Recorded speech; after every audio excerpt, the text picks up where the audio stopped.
Signature et poignée de main, espoir de paix dans la région du Tigré. The two parties in the Ethiopian conflict. Les deux parties au conflit éthiopien ont formellement accepté la cessation des hostilités ainsi qu'un désarmement systématique, ordonné, harmonieux et coordonné,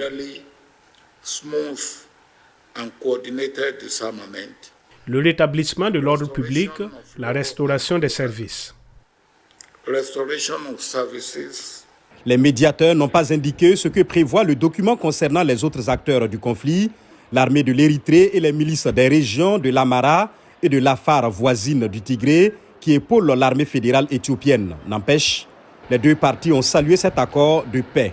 Le peuple éthiopien attend plus que le texte de cet accord. Il demande la paix et l'harmonie.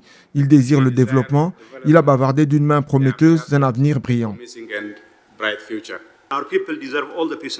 Notre peuple mérite toute la paix du monde et nous devons reconstruire les communautés qui ont déjà été anéanties à la suite d'une guerre aussi sanglante qui s'est poursuivie ces 2 dernières années et se poursuit encore. Le premier ministre éthiopien Abiy Ahmed a fait part de son engagement fort à mettre en œuvre l'accord. Les Nations Unies parlent d'un pas dans la bonne direction.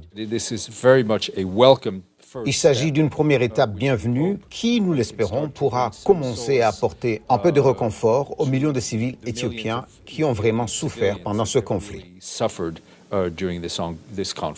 À Washington, le porte-parole du département d'État, Ned Price, a déclaré qu'il continuerait à s'engager pour faire avancer l'accord de paix. Ce que nous devrons voir, c'est aller jusqu'au bout. Et les États-Unis seront là. Nous serons là pour continuer à travailler avec l'Union africaine. Ils continueront à diriger ce processus. Le conflit a débuté le 4 novembre 2020, quand le Premier ministre Abiy Ahmed a envoyé l'armée fédérale arrêter les dirigeants de l'exécutif du Tigré qui contestaient son autorité et qui l'accusaient d'avoir attaqué une base militaire fédérale. En 2 ans, la guerre a tué des milliers de personnes, déplacé plus de 2 millions d'Éthiopiens et plongé des centaines de milliers de personnes dans des conditions proches de la famine, selon l'ONU.